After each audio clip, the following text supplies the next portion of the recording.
As a constitutional law attorney, former senior legal advisor and personal counsel to President Donald J. Trump, Jenna Ellis believes in the rule of law and the importance of integrity in our elections. And she's ready to tackle the big cultural and legal issues facing America.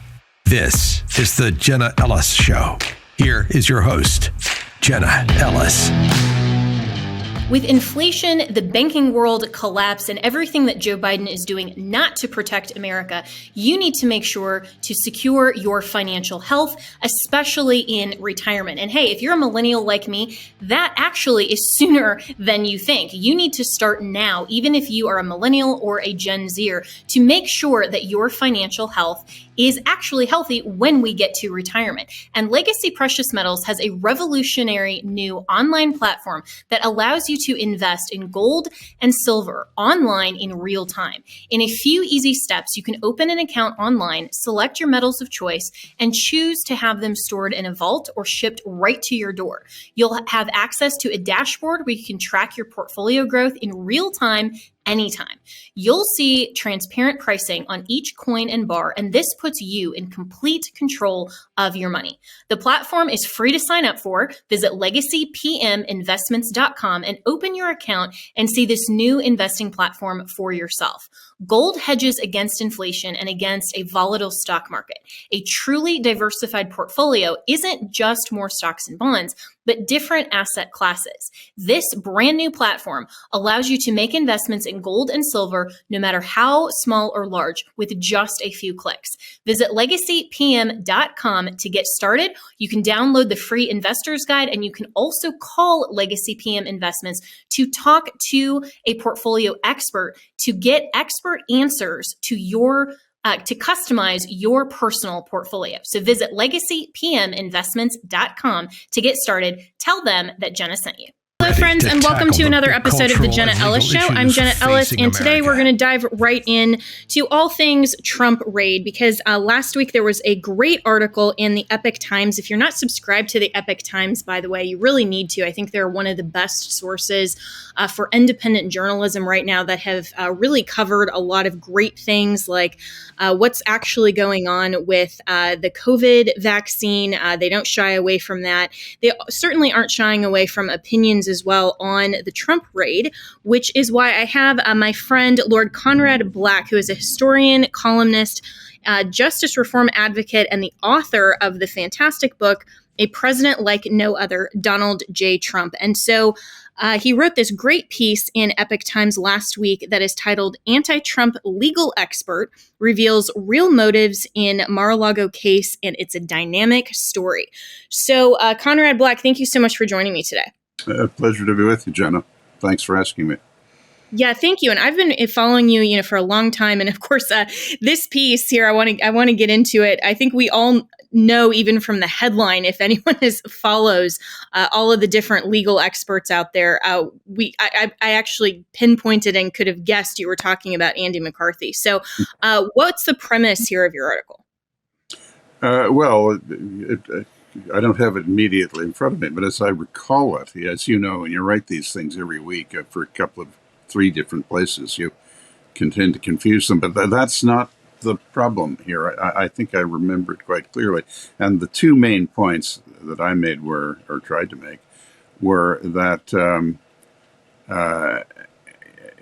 Andy, whom I know and respect, he's a good man, but he's an ex-prosecutor, and he's one of these ex-prosecutors who you can't take the prosecutor out of the man, and he's always sort of partial to the prosecution, sometimes in a way that is very unbalanced, and particularly so in that he's one of that large group of people that is quite antagonistic to the ex-president. So you put these 2 things together and you get a highly intelligent person who occasionally says or writes things that are very unrigorous. And in this case, the 2 points that I deduced were that, first of all, he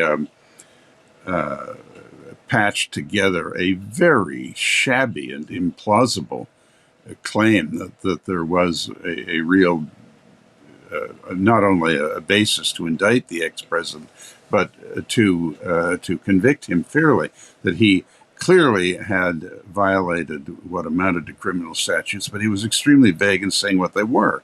And so I thought it was, for him especially, because he is a very capable lawyer and legal analyst, a really astonishingly shabby bit of explanation for a legal position.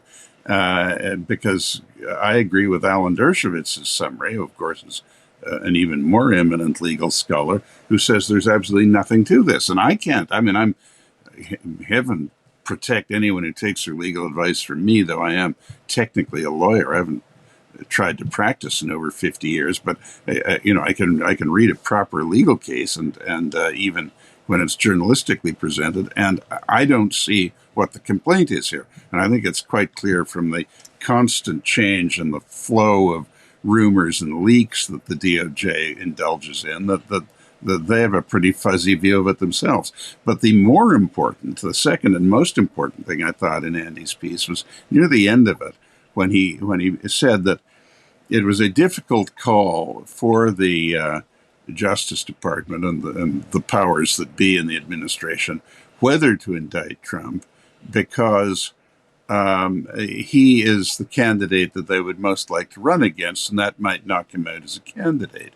And I thought the takeaway on that one, and of course it's nonsense. All the polls show he would defeat the incumbent, and anyone who thinks that Trump is easy to defeat in an election hasn't looked at the two elections he's run. But apart from that, it was an acknowledgement, an outright, implicit, completely unambiguous acknowledgement that this was a straight political question. It wasn't a judicial question or a law enforcement question. It was a straight question about the political best interests of the incumbent president and his party, and as I thought, it completely obviated all of the previous discussion in his column about the merits of the case, which was nonsense anyway. And so he sort of comes clean, a very respected, deservedly respected anti-Trump commentator, and certainly a very learned, experienced legal commentator, that this is not really a legal question, straight political question. Does it suit the political interests of the administration and the president in particular to indict Trump, or does it not? Well, that I need hardly say to you or your listeners is what the justice system is supposed to be and how it's supposed to function. But unfortunately, in this it's a cliche to say polarized, but in any case, very antagonistic political time, that's what we're getting. We're getting a political Justice Department doing things that are politically motivated and are, in fact, in many cases over the past 5 years, illegal, as we have seen. Yeah, so well said. And to frame it as this is really for them, it comes down to the Justice Department putting this as a legal, rather than a legal question, it's a political question. That's exactly what's going on in New York with the Attorney General and Letitia James just going after Donald Trump because he's a political opponent, rather than the justice system and law enforcement actually looking at the law and trying to enforce it. And so this raises a couple of other points, and I think your article is just so well put. And I agree with you that Andy McCarthy is a very well-respected attorney. His analysis is usually very good. I mean, he's one of the people that I read everything that he writes. But he's a nice guy too. Yeah, he really is. But this also raises the important aspect that for people who are listening, who always ask, where should I go to, find what's really going on, find, things that aren't biased? Well, the byline is always important in a piece, because when you look at what Andy McCarthy writes, if it's something that is on a Supreme Court discussion, I'm going to actually take that with a much different view than what he analyzes and what he writes about Donald Trump, just knowing his own partisan perspective, and also with the background of a former prosecutor versus someone like Alan Dershowitz. And so, how do you tend to read some of these pieces when you look at someone like an Andy McCarthy that's writing in National Review versus obvious bias from the New York Times versus some of these other opinions from people that are known Trump supporters? Well, like yourself, I have an automatic skepticism when I see a source like New York Times, Washington Post, and the lefty, the lefty websites like Politico and Dispatch and so on. I saw an absolute shocker in Dispatch this morning up on Real Clear Politics that just took for granted that 2020 was a perfectly uncontroversial, pristine election. You couldn't possibly raise a complaint about it, and just assumed all sorts of negative things about Trump. I mean, if that's where they start from, there's not much point reading it. But occasionally there's surprises, I must say. Occasionally all of those publications or sites do produce things that are quite fair. I'm not looking for a whitewash of anybody. I'm not a whitewasher of Trump myself, but I like you. I like to see not the assumption of negative things, but if they are going to be entered, I want them entered in a way that makes them plausible. Not just name calling to start off with, but you look at the quality of the sites. If you look at the aggregators like Real Clear Politics, and of course there are quite a few of them, but they generally try and balance things a bit. So you have a pro and an anti on most issues and most personalities, and there are sites that are generally fairly reliable and authors that are fairly reliable, like a man like Victor Davis Hanson, a very distinguished historian. He's a friend of mine. I have a podcast with him and Bill Bennett, and but he's always very fair in what he does and what he says, and he always reasons it out for you. I think it's like anything else. It's sort of caveat emptor. You've got to be careful of the source before you take the content seriously. But even I saw, to my astonishment, about 3 weeks ago, a piece from the Washington Post, and I forget who wrote it, but it was an opinion piece, not a contributor, not, I think, a staff person, and it was very fair and very reasonable, and so I don't discard these things in advance just because of where they're published, but any discerning reader has to be careful. I mean, it's always been to some degree like this, but not in my recollection as constantly and severely, stridently one-sided as the media usually are now. And there's no farther you need to go to discover why public respect for the media has sunk to lows that are completely unheard of, as far as I know, since polling on this issue has been taken. I mean, when I was a young person, I hate to date myself, but people listened carefully to what prominent commentators like Walter Lippmann said. And they didn't always agree with him, obviously, but they listened to it carefully, read it carefully, read all of the major outlets, even ones they didn't agree with often, like the New York Times and Time and Newsweek magazine, read them all carefully.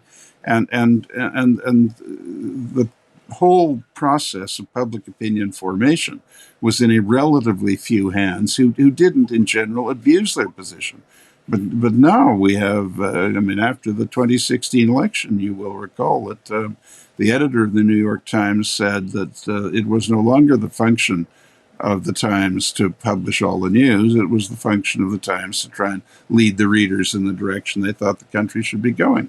Well, that's not why people buy the New York Times. Not buying it to be led, they're buying it to be impartially informed.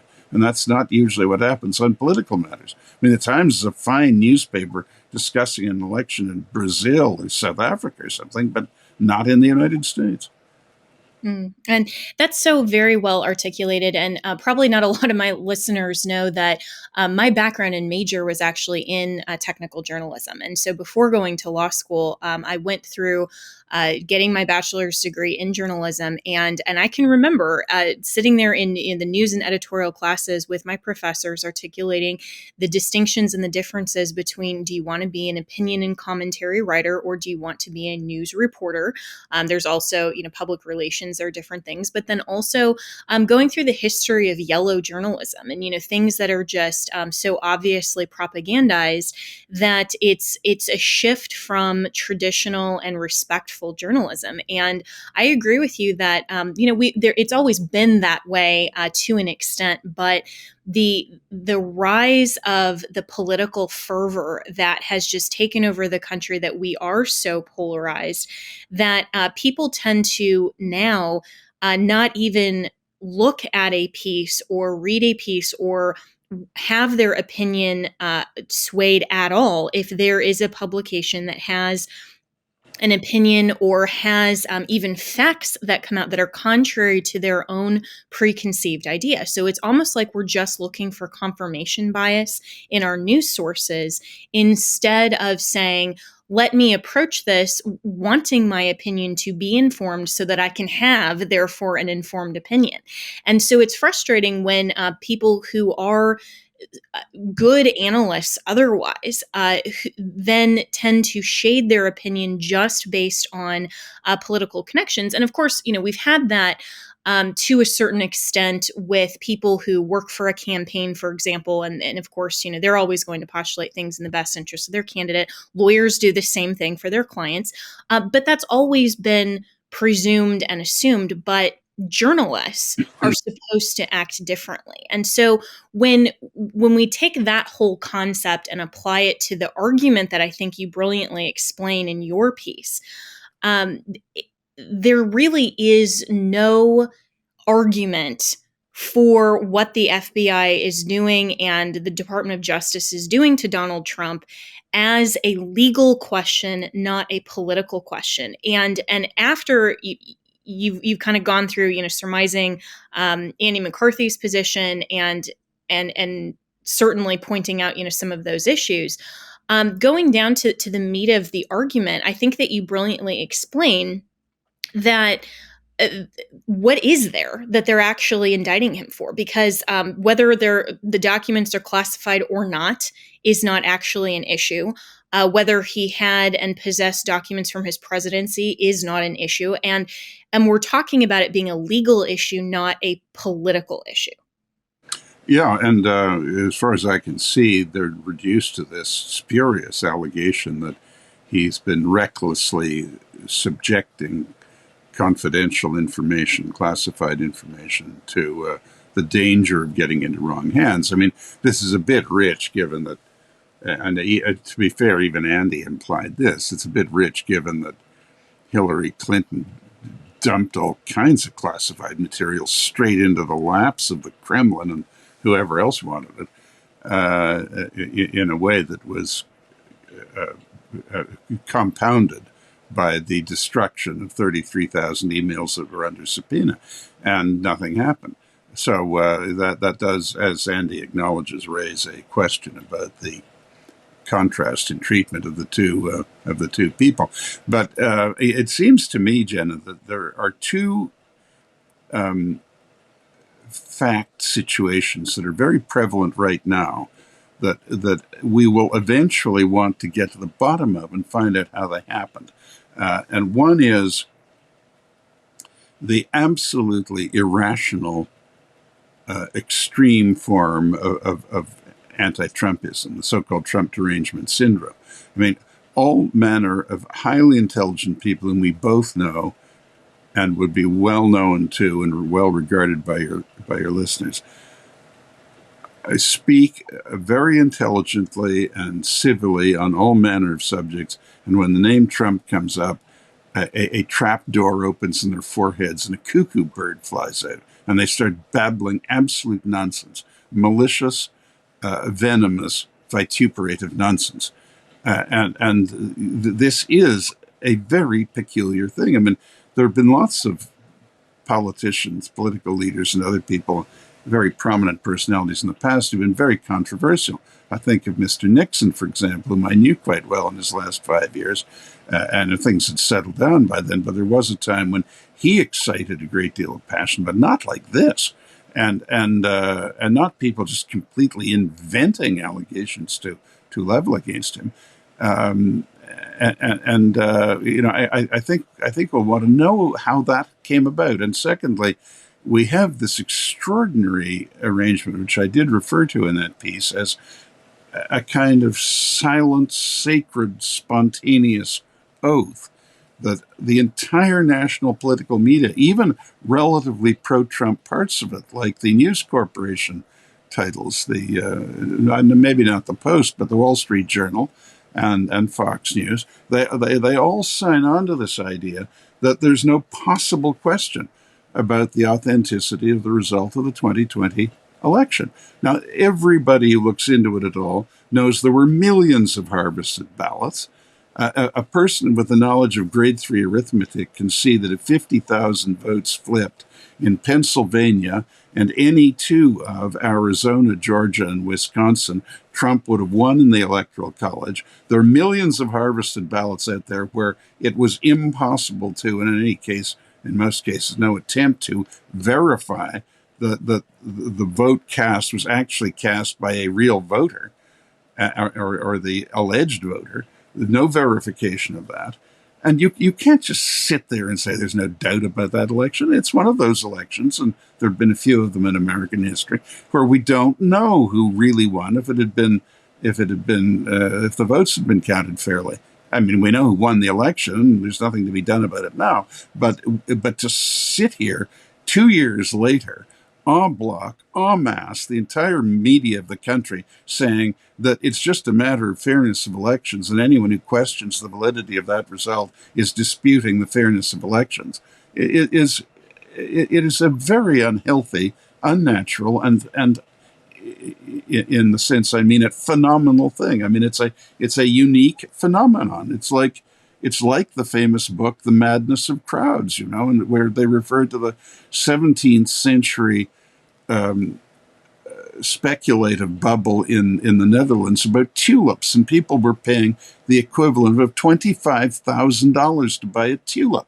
Well, that's what we've got to. We've got to a sort of hysteria of enforced uniformity that you cannot question the authenticity of an election, the voting and vote counting process of which were quite clearly unconstitutional in some respects, and where the judiciary refused to consider any one of the 19 lawsuits that questioned or challenged the constitutionality of certain measures in those swing states. And you can't do that without being labeled an extremist trying to suppress fair elections and a lackey of all manner of fascistic aspirations for the country. And this is nonsense. It's just nonsense. And it's malignant nonsense. It's dangerous. Yeah, or in my case, have the Attorney Board of Regulations, attempt to come after me and my bar license just because I questioned it on behalf of my then client. But to see how this has been so politicized, and it's not just me. I mean, they have come after in Democrat-led political action committees and other just supposedly, well-meaning activists have come after over 110 of the lawyers that were involved in some of these challenges, asserting absolutely nothing other than they questioned the outcome of the election and also had legal theories. And if that's the basis upon which to sanction attorneys and have adverse action against them, is that they represented a client or they questioned whether or not the administration of an election was fair and constitutional and had legal theories, well, then no one could ever practice law again. That would never be fair. Or to say that, well, later on, these cases were all kicked out based on standing. Well, how often does that happen to so many other cases? And so, as you talk about in the article, quote, the airtight sacred oath of secrecy that the entire American national political media have spontaneously taken that the 2020 was an unquestionably fair presidential election is an astounding and possibly unprecedented act of mass denial of the obvious by a huge group of well-informed people, many of them of upright character and high intelligence, and perhaps someday it will adequately be explained. And I thought that paragraph in particular was so good, because what do you think it would take, Conrad, for us to actually be able to have these types of challenges in courts when elections? I mean, election law isn't something new that just was manufactured in 2020, that no one has ever challenged the result of an election ever before. But we're seeing that in mass, people are just being forced to accept this premise that this was unquestionably the most free and fair election ever. So what needs to change? Well, I guess it could happen two ways. This whole era could subside. It could just fall behind us, and in another time, say in 10 years or 20 years, if challenges arose, they'd be treated fairly and seriously. Kind of spontaneous resurrection of the respect for the institutions and the fairness that I think most people, most citizens, most people in the country want and would support, regardless of which party they might be in, usually. But the other way, I suppose, and this is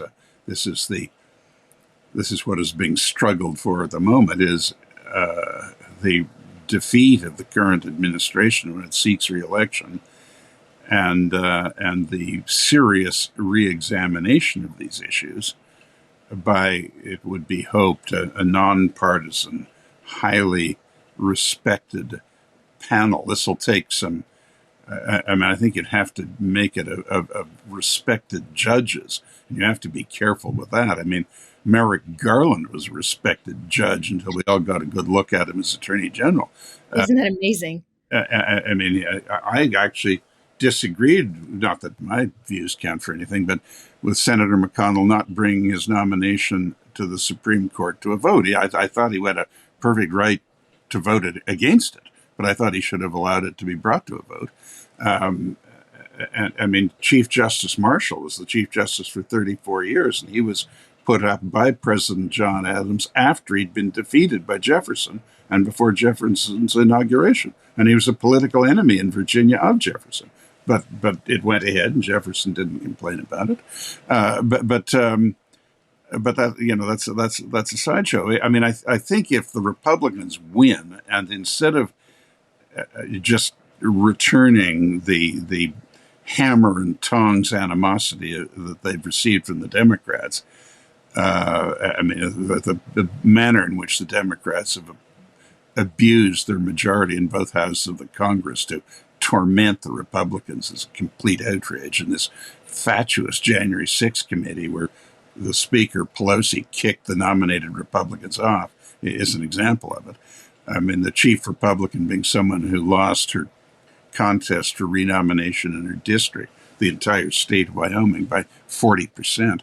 That's representing the Republican Party. I mean, it's just a mockery. But if the Republicans do a proper job, a fair job of getting to the bottom of what happened, I think everyone would be grateful for it. Absolutely. And I think a lot of well-meaning Americans, and not these people who just are so saturated in the game of politicking, but Americans who really want to see our nation thriving and may have different political opinions on policy and politics that can have thriving, robust, well-meaning debate. That's always been the case in America, that we've had a diversity of opinions, but the regular American people who don't want to see Washington just so concerned and myopically focused on their own party structure and the interwarring between each other, I wish that somehow all of these institutions that we're talking about, whether it's the media, Congress, the presidency, the judiciary, that they would stop being so focused on the political questions and they would actually start doing their job. Because if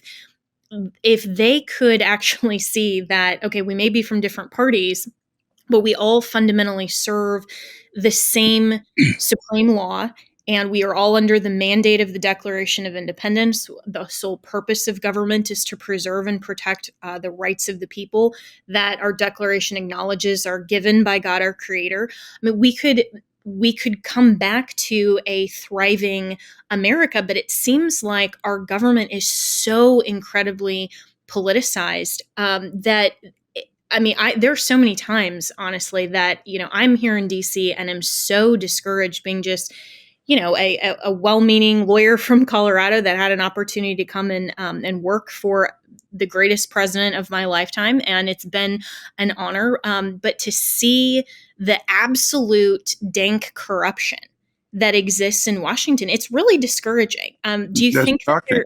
I mean, there was always some of it, but it's absolutely shocking the way it is now. I mean, the Democrats concluded that the only way to draw public attention at the approach of the midterm elections away from the dismal record of this administration, which unfortunately has been, I mean, I'm not an American, so I don't want to be too presumptuous, but I'm pro-American, and I always hope that whoever the president is does well, and the administration does well, and the country flourishes. I mean, the whole Western world, all of the civilization, the democratic civilization we all share, all of it depends to a large degree on the United States functioning well and being governed by intelligent, capable people. And so I'm positive-minded, and every inauguration day, I personally, whoever it is and whatever party it is, I wish them well. But the fact is, this administration has been a complete failure in almost every field. And the only success I can think of that they had was killing the Al Qaeda leader. But that was the armed forces. It wasn't the political actions of the Democratic Party or its leaders. But with that said, I mean, we have this position where Trump ran in 2016 basically against the bipartisan post-Reagan coalition. He ran, when you get right down to it, as much against the Bushes as he did against the Obamas and the Clintons. And the entire establishment of both parties locked arms. The never-Trumpers are a minority of Republicans, but they're a majority of the Washington Republicans, as you would know. And they locked arms with the Democrats, and it was just a sandbag job. And they did everything they could to destroy his presidency, and they've not paid a price for it. And they clearly thought they had destroyed it when they managed to get Biden inaugurated. But when it came back to their minds that Trump wasn't dead yet and was in fact leading the polls, they shifted. They tried to shift the argument, as I started out to say a moment ago, from an assessment of the president to frightening the people with the specter of supposed Trump extremism. Why, Trump wasn't an extremist. I mean, what are they talking about? There was no hint of racism, as had been alleged, or sexism, as had been alleged, or any of that.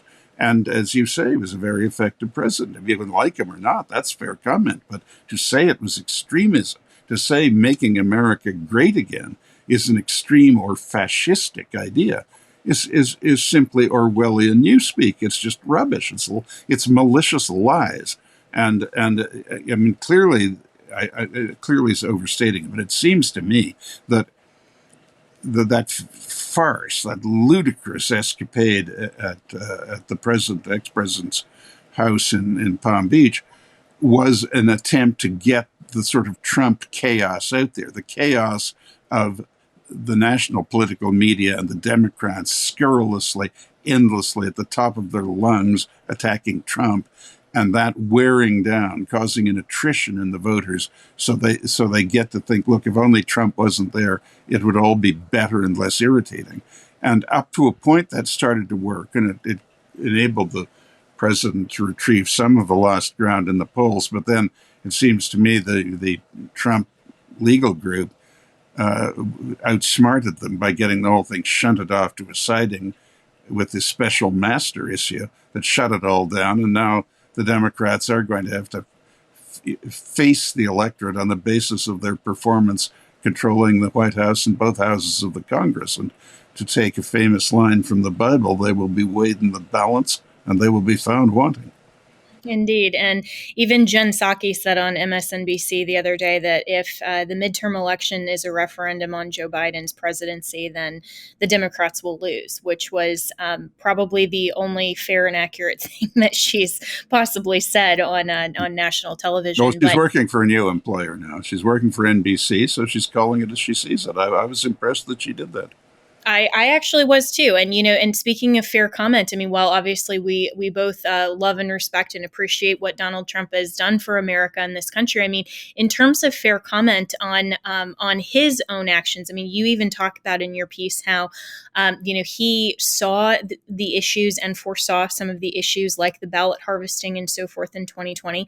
But as I've repeatedly said as well, even being then a member of the legal team and working for him, I have said as well that there was a massive failure on the part of the internal campaign lawyers as well as the RNC to address those issues up front. They did nothing to stop the likes of Mark Elias, and they just thought that, we'll so overwhelm the polls, it just really won't even matter. One of my colleagues even said on a panel of election integrity at the CPAC 2020, and so this was right before the shutdowns and the pandemic, that said, well, all of this discussion of election integrity, it won't even matter because we're going to so overwhelm the polls and everyone will vote and this president's so loved, it won't even matter, which was a terrible, terrible mistake. Now, and this is what the polls were showing. I mean, most of those polls are connected to left-wing media outlets or left-wing universities, but the reliable ones like Rasmussen and Trafalgar were not saying that. They were saying it was close. But not that Trump was going to win a landslide. If he'd had a landslide, their calculation would have been right. All their fiddling around wouldn't have worked. But they didn't have a landslide. Right. And they should have, I mean, like good lawyers, to anticipate issues and still, whether or not it was the outcome of the 2020 election, but even to make sure that that election integrity was preserved. And I think that's a fair statement that so many people are myopically focused on the 2020 election, where precedent matters. And and this just gets back into the Supreme Court. I was shocked that they refused to take up the Texas versus Pennsylvania case. It was shocking. I mean, there were 19. John Eastman wrote a very good piece about this, but there were 19 cases challenging the constitutionality issues. And the judiciary refused to hear any one of them on their merits. Not just the Supreme Court in the Texas Attorney General's case, supported by 18 other states, but in Wisconsin, the Supreme Court of the state, after weeks had gone by, said they had to start all over again at the lowest court. I mean, they just won't hear it now. The judiciary, I understand that if they'd overturned the ostensible result, it would have been an immense controversy, and there would have been perhaps irresistible agitation for expanding the Supreme Court and that sort of thing. I mean, I understand that, but they aren't. They are paid to be jurists and not politicians. In fairness, though, I think we can say historically there has never been a disposition to overturn a presidential election. You were right, certainly, in what you said earlier on about elections being judicially reviewed if they're at lower levels. But for the president and vice president, the only time it was attempted was in 2000, and effectively the U.S. Supreme Court, with dissent, said that they couldn't conform to the deadlines. There was nothing for it, and the ostensible result was the one they had to go with. Mr. Nixon could have challenged in 1960 for all the funny business that went on in various places. I think there were 13 states where it was within 2%, but the key ones were Texas and Illinois. But and President Eisenhower said, "Don't worry, we'll support this. We'll give you the money you need," meaning his rich friends would. But Mr. Nixon, patriot as he was, thought that would be bad for the country, and he didn't do it. But I mean, I think we have to live with the fact that a guardrail on one side of the system is the judiciary will not overturn a presidential election unless it's an absolutely egregious violation that's almost self-evident. And I'm hoping that the guardrail on the other side is that the prosecution service will not spuriously indict former presidents or presidential candidates for political reasons. And that's what's being tested now. It is. You're right. And I think it would have been so much better for the country and for the judiciary as a whole if these judges would have taken up some of these cases, even if they had said that and said, listen, this is a political question. It is not the role of the judiciary, and fashioned a precedent and a principle that would have guided future election contests, because I think it put the country in such a bad position that you still have such an open question. And there are a lot of controversies and there were a lot of different theories as well that you mentioned in your piece. There was a lot of distraction and other kind of, dog and pony shows going on that distracted from some of the main arguments that were actually filed by the Trump legal team. And if the Texas versus Pennsylvania case specifically had been taken up by the Supreme Court, even if they had said, this is the rule, this is what we think is within our purview of the judiciary, that would have at least served to have a bright line guardrail rather than just an implicit and almost ignoring of where the country was at a moment of crisis. And I think that was a very bad decision on their part to say, when you have a state suing another state, which is clearly original jurisdiction under Article 3 of the U.S. Constitution, for them to simply ignore it because it was so political, made it, in fact, political. And there was a sort of semi-dissent on that point from Alito, but that's all. No, it was. You're right. It was terribly disappointing. I mean, I accept their view, that their apparent opinion that overturning an election result would be hugely controversial. But I agree with you. If they had a well-argued reason for doing it and said, look here, all of these changes in these different states were not, contrary to the Constitution, approved by the legislatures of the states, and they're not legal, and the results are therefore not receivable. Now, unfortunately, you have no procedure for holding a second election in any part of the country. And you would have gone, I mean, even if they'd acted very quickly, as they did in the Gore-Bush case in 2000, it would have been hard to organize, even if this was what the decision was, a new election. And it would have been rather severe to invalidate the elections in as many as 6 states like that. But just doing nothing and allowing this terrible problem to fester and grow, where half the country is unctuously and piously saying, if you question the result, you're a radical, an insurrectionist, a fascist, and goodness knows what. And the other half is saying, look here, we voted for a candidate whose election was stolen. I mean, that is a terrible state to leave the electorate in, and that's where we are right now. It is. And, Conrad Black, you've been so generous with your time. I could talk to you for hours. I love all of your commentary and your thoughts, and you are so articulate on all of these things. And so thank you so much for joining me. My last question to you as well is, where do we go from here? Because so many people, they're interested in this. They're interested in not only our country, but also globally, where America is leading, where Western civilization is leading and going, and hopefully not being dismantled. And so if there's one thing one piece of advice that you could give to American voters, what would it be? And also, what would your advice be to President Trump, who clearly is going to be running again in 2024?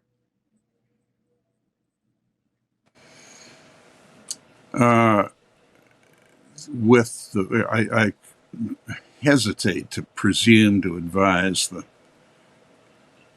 entire electorate of the United States, speaking of more than 200 million people, but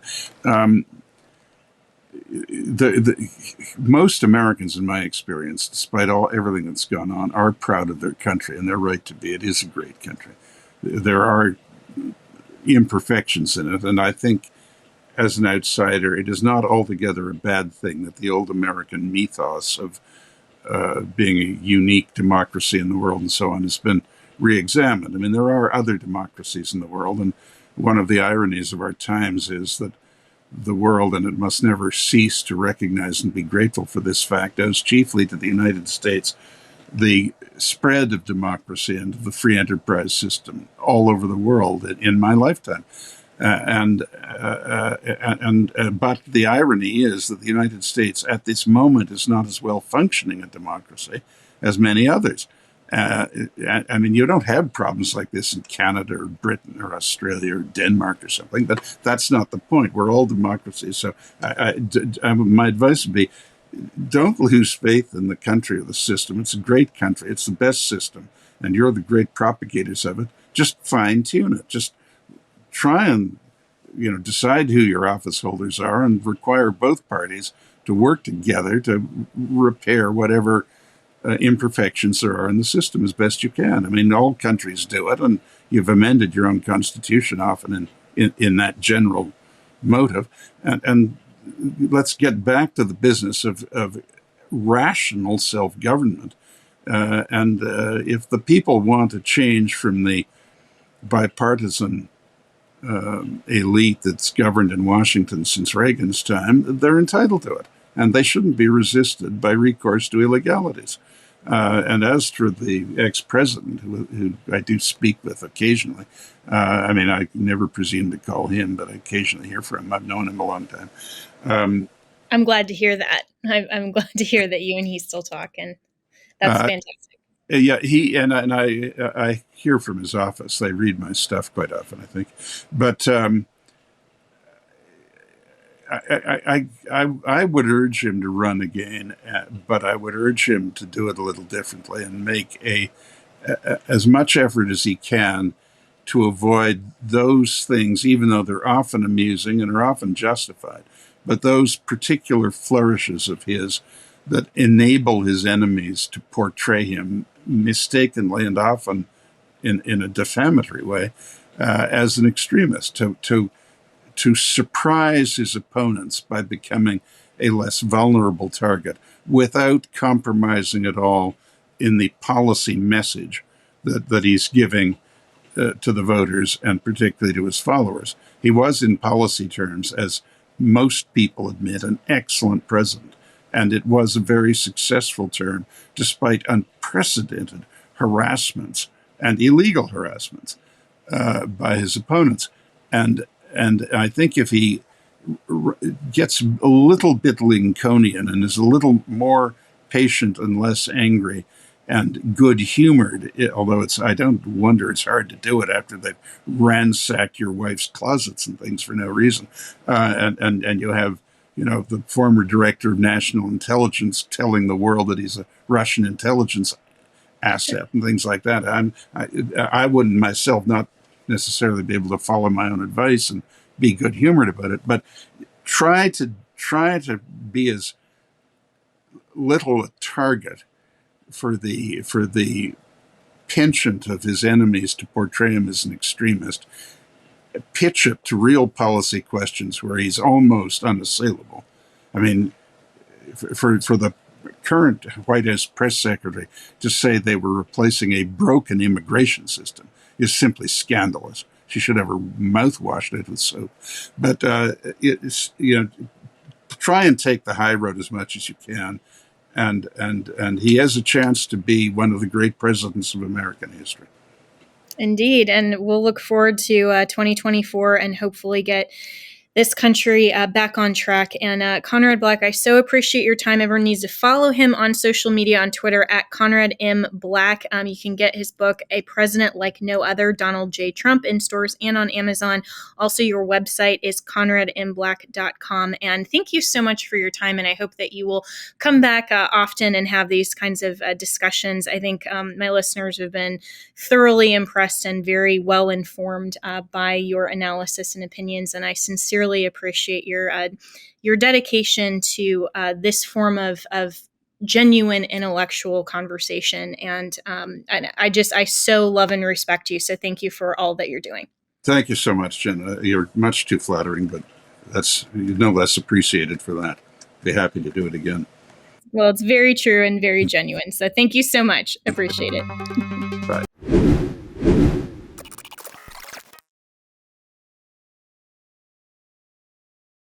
With inflation, the banking world collapse, and everything that Joe Biden is doing not to protect America, you need to make sure to secure your financial health, especially in retirement. And hey, if you're a millennial like me, that actually is sooner than you think. You need to start now, even if you are a millennial or a Gen Zer, to make sure that your financial health is actually healthy when we get to retirement. And Legacy Precious Metals has a revolutionary new online platform that allows you to invest in gold and silver online in real time. In a few easy steps, you can open an account online, select your metals of choice, and choose to have them stored in a vault or shipped right to your door.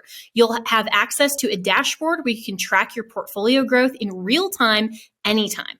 You'll see transparent pricing on each coin and bar, and this puts you in complete control of your money. The platform is free to sign up for. Visit legacypminvestments.com and open your account and see this new investing platform for yourself. Gold hedges against inflation and against a volatile stock market.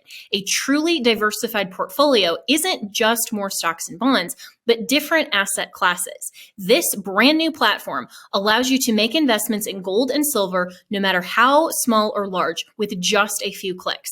Visit legacypm.com to get started. You can download the free investor's guide, and you can also call Legacy PM Investments to talk to a portfolio expert to get expert answers to your to customize your personal portfolio. So visit legacypminvestments.com to get started. Tell them that Jenna sent you.